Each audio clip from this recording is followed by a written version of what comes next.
Meus amores, tudo bem com vocês? Professor Eduardo Ribeiro de História aqui. E hoje vamos dar continuidade àquele assunto que iniciamos na nossa última videoaula, que é isto. A crise econômica de 1929, conhecida como a Grande Depressão de 29. Um assunto, acho que muito contemporâneo, muito atual, mediante a conjuntura que vivemos. E terminamos nossa aula passada. Se você não está lembrado, volta lá, retoma lá, assiste o vídeo que está muito interessante. E hoje vamos retomar do ponto que terminamos lá, tá certo? Que foi sobre a bolha econômica que surge nos Estados Unidos. A capacidade de produção, ela tornou-se maior do que a capacidade de consumo. As empresas, elas fabricavam aos montes tudo que vocês podem, querem e conseguem imaginar. Fabricavam aos montes. Os estoques estavam todos abarrotados ao extremo. Mas para vender a quem? A Europa, ela foi se reconstruindo paulatinamente e cada vez mais comprava menos aos Estados Unidos. Só que as empresas não se deram conta e os estoques foram ficando abarrotados, abarrotados, abarrotados, abarrotados, abarrotados. Para piorar a situação, muitas pessoas elas começaram a investir na bolsa de valores, comprando títulos, comprando ações dessas empresas que produziam muito de uma forma deliberada, sem prestar atenção no mercado que estava diminuindo. E aí a gente tem muitas pessoas comprando, investindo e colocando muito dinheiro na bolsa dessas empresas, comprando ações dessas empresas. Aí imagina o que acontece. A gente cria uma supervalorização de uma empresa que muitas das vezes estava endividada, porque não tinha mais mercado consumidor. Se não tem mercado consumidor, fica ruim de pagar a folha de pagamento, funcionários, as demais contas, e etc, etc, etc, etc. Então elas estavam se tornando endividadas. A gente tem empresas que, além de estarem endividadas, agora elas já estavam desvalorizadas. Mas pessoas comprando muitas ações, muitas ações, muitas ações, o que dava uma falsa sensação, certo, de valorização. Mas no final das contas, aquelas empresas elas não pagariam o retorno dos investimentos que as pessoas estavam colocando nelas. Então era uma morte anunciada.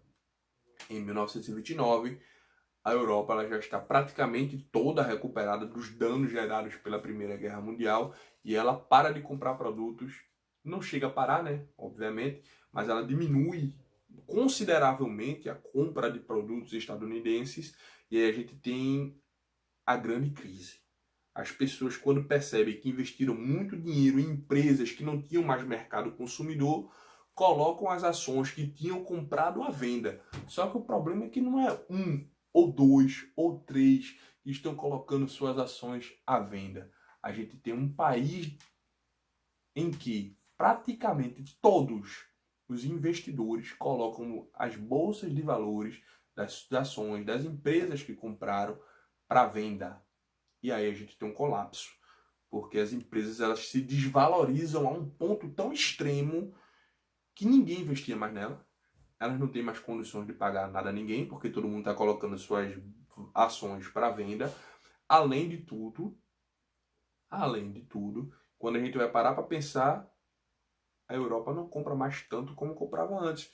Não tem mais um público consumidor. Resultado, olha para dentro dos estoques. O estoque está cheio. Vender a quem? A ninguém. Falência.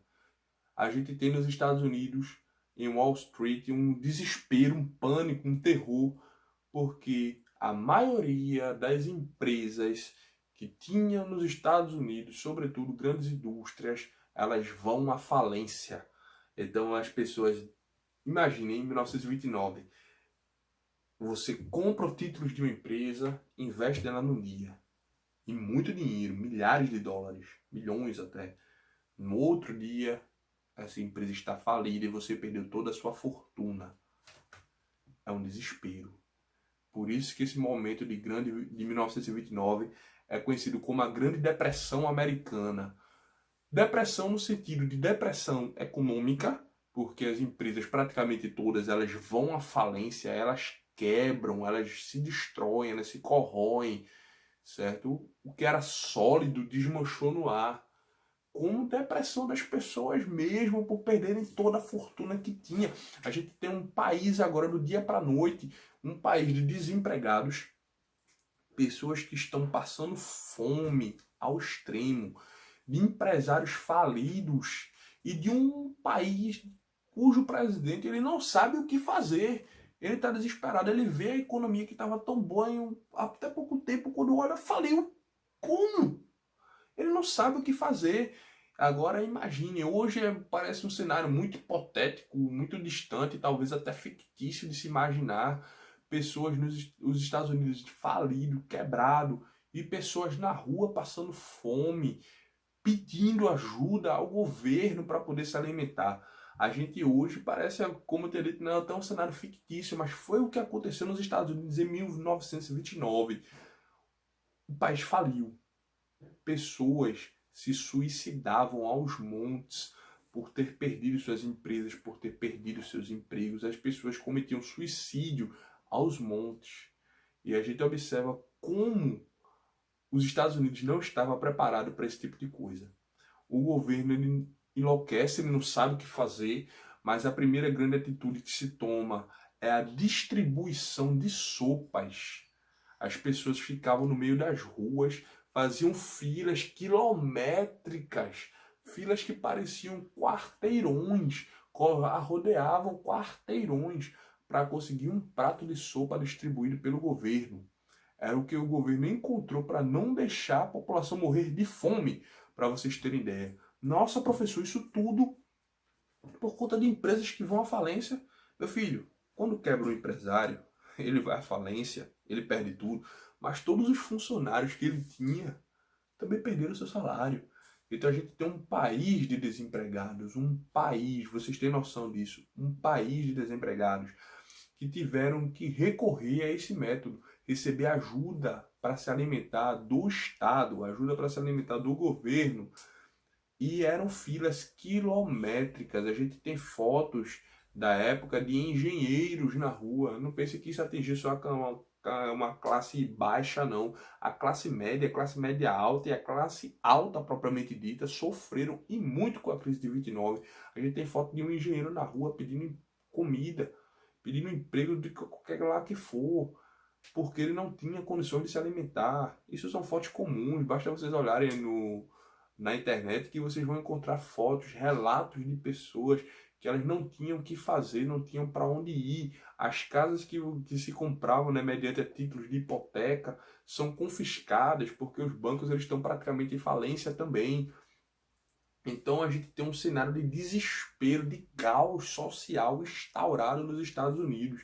Aquilo que parecia ser tão bom, aquela efervescência econômica que surgiu pós Primeira Guerra Mundial, que parecia ser uma coisa tão maravilhosa, ela é destruída, ela some, ela se acaba em pouquíssimo tempo. E a gente observa, né, como nós seres humanos somos voláteis, como nós seres humanos somos dependentes, né? Como nós seres humanos somos pequenos diante de tanto. E a gente observa um país tão poderoso numa situação desta. O Estado americano, a Casa Branca, ela não sabe o que fazer. Ela juntava pessoas, conselheiros, e fazia reuniões constantes com as mãos na cabeça e perguntando o que é que nós podemos fazer para mudar essa conjuntura, o que é que nós podemos fazer para transformar esse cenário, porque recuperar a economia deste jeito não é uma coisa simples. O que é que nós podemos fazer? A gente hoje tem uma crise com muitos desempregados no Brasil, mas não é um caso, um estado em que a gente tem uma nação de desempregados. E se recuperar uma parcela considerável é difícil, imagine quando você tem um país inteiro falido. Um país inteiro sem condições socioeconômicas de buscar uma ascensão social. Um país inteiro sem condições de gerar emprego e renda. Os danos, eles durariam anos. E aí é onde entra novamente uma outra contradição do Estado liberal. A primeira é aquele que a gente tem, né, sobre os cartéis, os trusts e os holdings, né? dentro dessa conjuntura que a gente observa aqui como é que pode o livre comércio, o livre mercado fazer associações para impedir justamente a concorrência. E outra que a gente tem agora é que o livre mercado ele não sabia mais o que fazer porque não há mais mercado. Não há um mercado nacional, não há mais um mercado internacional, não há mais uma renda, uma fonte de renda, de produção de riqueza, não há mais. E agora? O que é que os liberais eles iriam propor? O que é que os liberais achavam que deveria ser feito? A cúpula econômica é consultada e as pessoas dizem, olha, presidente, não sei o que fazer. Presidente, o negócio está feio. Presidente, está terrível. E isso é uma coisa tão grave, tão séria, que gera um efeito dominó no mundo. Quando os Estados Unidos eles vão à falência em 29, quem dependia economicamente deles vai à falência também. Porque muitos investidores externos também compravam títulos nessas ações. Então a crise de 29, que ela começa nos Estados Unidos, ela vai para uma escala a nível mundial. A gente tem aquela velha brincadeirinha do dominó, né? Quando a gente coloca as pecinhas de dominó enfileiradas e depois você toca em uma e você derrubando todas. A mesma coisa. A gente no Brasil temos uma crise econômica substancial, porque o Brasil era o maior fornecedor e vendedor de café aos Estados Unidos, e agora os Estados Unidos param de comprar café ao Brasil, a gente tem uma crise na República do Café com Leite, e é o que vai levar o Vargas a assumir o poder. Vargas vai fazer a chamada Revolução de 30, o golpe de 30. No Brasil a gente tem essa conjuntura que vai levar esse tipo de coisa. E na Europa a gente vai fortalecer ainda mais os estados totalitários que estavam se formando ou estavam para se formar. No caso da Itália, a crise de 29 ela foi uma coisa utilizada por Mussolini na Itália para poder legitimar o governo de que o Estado ele tinha que estar presente. Tá vendo? O mercado liberal que trouxe.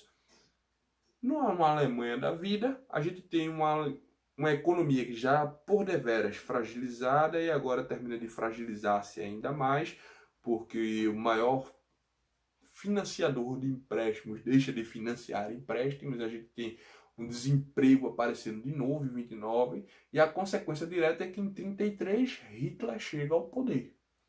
Então Hitler chega ao poder e uma crise econômica é o que legitimou essa chegada ao poder. Crises econômicas, momentos de crise, as pessoas têm uma mania, uma tendência de procurarem salvadores. Os salvadores da pátria, que seriam as pessoas que conseguiriam salvar aquela nação, daquele povo, do fracasso, do sofrimento e da dor. Então a gente observa como, infelizmente, a situação ela produziu danos terríveis. A gente tem um Mussolini se fortalecendo na Itália, nós temos um Adolf Hitler que chega na Alemanha mediante consequências diretas também, né, não só da crise de 29, não é o único motivo, né? É por conta do final dos motivos mal resolvidos da Primeira Guerra Mundial, mas a crise de 29 dá um gás a ele. A gente tem no Brasil um Getúlio Vargas, que está assumindo por conta da crise de 29, que abre o panorama, então a gente tem outro ditador chegando ao poder, apesar que em 30, quando ele assume, ele ainda não era um ditador declarado, né? Isso acontece em 37 com o Estado Novo, mas em 30 ele já tem medidas autoritárias e governa de forma, abre aspas, né?